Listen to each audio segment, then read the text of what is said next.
mother suspects the coldness of her son's widow, but soon discovers a secret that could change everything. A sudden death shakes a small town. At John Parker's funeral, the mourning is disrupted by a cold and distant widow and a mother who struggles to understand the truth behind her son's final words. The sky over Springfield was heavy and overcast, mirroring the collective grief that hung over John Parker's funeral, a 45-year-old man who had suddenly passed away from a heart attack. Friends, relatives, and acquaintances from the small town gathered to pay their last respects. The air was thick with sorrow, but something unsettled those present: the absence of any emotion from Melissa Parker, the widow. Melissa, a 40-year-old woman, stood expressionless beside the casket. While others sobbed and leaned on each other for comfort, she kept a stiff and uninterested expression. No tears fell from her eyes, not a single gesture of grief. The whispers among the guests grew as people noticed her coldness. "She must be in shock," someone suggested. Yet many believed it went beyond trauma. "It's almost as if she's relieved," a woman whispered to her husband. All eyes turned to Evelyn Parker, John's mother, who had just arrived. At 70, Evelyn was a respected figure in town. Her firm demeanor and the way she carried herself earned her admiration, and in some cases, fear. John was her only son, and many expected her to fall apart upon seeing him for the last time. Evelyn walked with measured steps to the casket, holding a single white rose. As she placed it on her son's chest, her lips trembled, but she kept her composure. Her eyes did not leave John's peaceful face. Her restrained grief moved those present, but what truly shocked everyone was Melissa's reaction. As soon as Evelyn approached, Melissa's expression changed.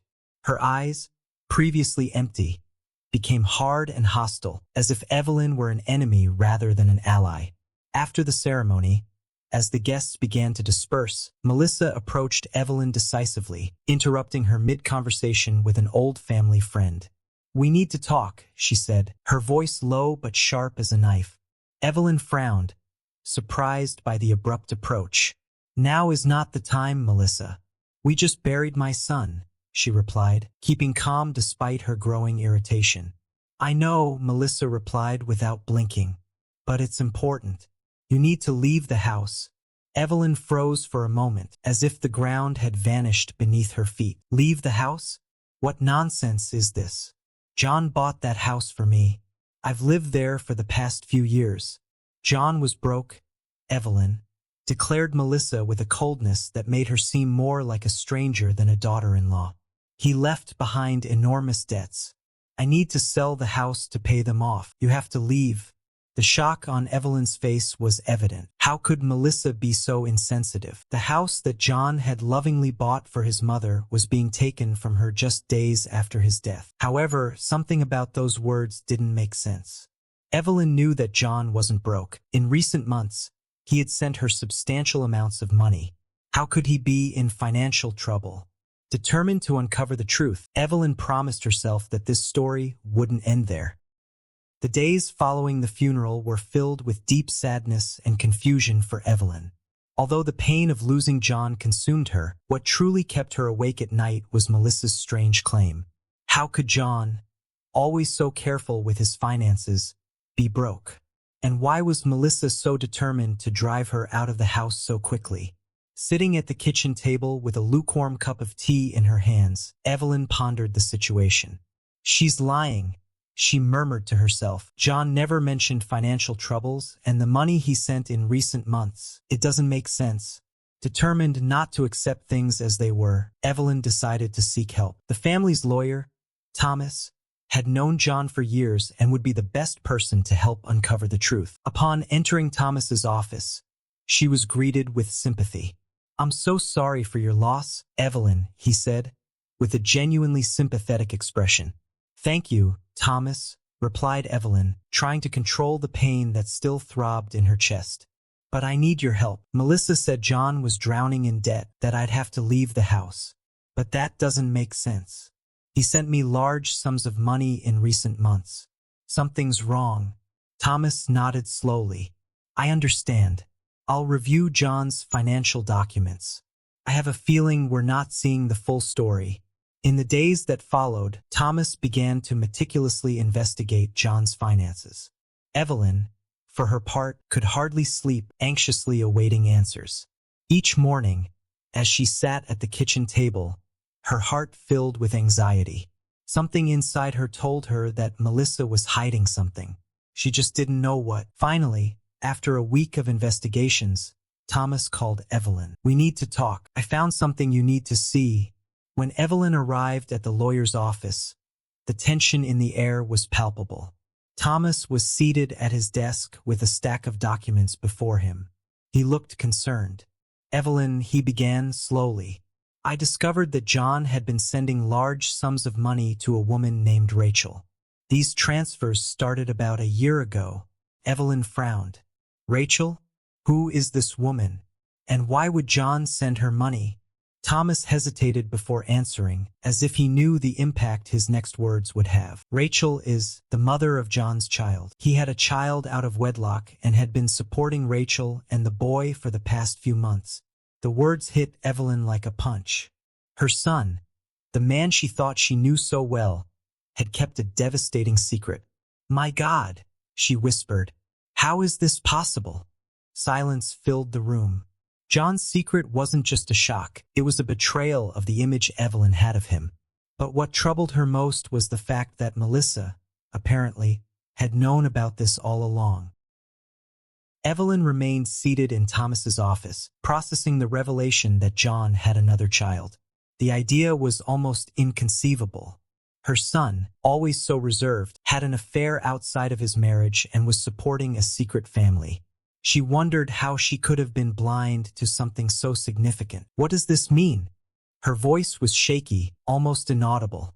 "Why did John never tell me about this child?" Thomas shook his head, still perplexed by the situation. "I don't know, Evelyn. But one thing is clear. He was trying to do what he thought was right, at least financially. However, what worries me is that Melissa seems to be aware of this situation." Evelyn felt her stomach turn. "Melissa knew?" "Yes," Thomas replied seriously. "She knew and, apparently, was blackmailing Rachel. Melissa threatened to expose the truth and ruin Rachel's life if she tried to claim anything or reveal the truth about John's child." Anger began to boil inside Evelyn. Melissa, who had appeared cold and indifferent at the funeral, now seemed far more calculating and cruel than she had imagined. Beyond manipulating Rachel, Melissa was now trying to take Evelyn's house under the guise of John's debts. "She's behind all of this," Evelyn said, feeling indignation swell within her. "She wanted to hide this child to maintain control over everything." "I believe so," Thomas agreed. "But there's one more thing I need to tell you. I reviewed John's medical records and some things don't add up. The symptoms he displayed before his death are unusual. I can't say for sure, but there's a strong possibility that he was poisoned." Evelyn froze. The word poisoned echoed in her mind like thunder. "Are you telling me my son was murdered?" "It appears that way," Thomas replied cautiously. "We still need to investigate further, but everything suggests that Melissa may be involved in John's death." Evelyn's anger reached its peak. The woman who had taken her son from her, who was trying to take her home, might also be responsible for John's death. "She will pay for this," Evelyn said firmly, wiping away the tears that now flowed from her eyes. "I want you to take this to the police. She cannot go unpunished." The weeks that followed were tense. Thomas gathered all the evidence he had against Melissa and presented it to the police. Evelyn followed every step with a tight heart but was determined to seek justice for her son. The police began a detailed investigation, analyzing financial records, Melissa's threatening messages to Rachel, and John's medical documents. With each new clue, the dark web that Melissa had woven began to unravel. She wasn't just a cold and distant widow, she was a deeply manipulative woman and possibly a murderer. When the police came to question Melissa, she tried to maintain an innocent facade. "This is absurd," she declared, denying all accusations with a disturbingly calm demeanor. "I don't know anything about this Rachel, much less about a child outside of marriage." But the pressure began to build. The officers presented the blackmail messages that Melissa had sent to Rachel, containing explicit threats. Rachel, who had hesitated to come forward, finally decided to testify. She told the police how Melissa had constantly threatened her, saying she would ruin her life if she revealed the truth. The emails and text messages, now in the police's possession, were irrefutable evidence. She told me she would destroy my family, Rachel confessed during her testimony. I was afraid she would do something even worse. The truth finally came to light. Melissa was behind a terrible conspiracy.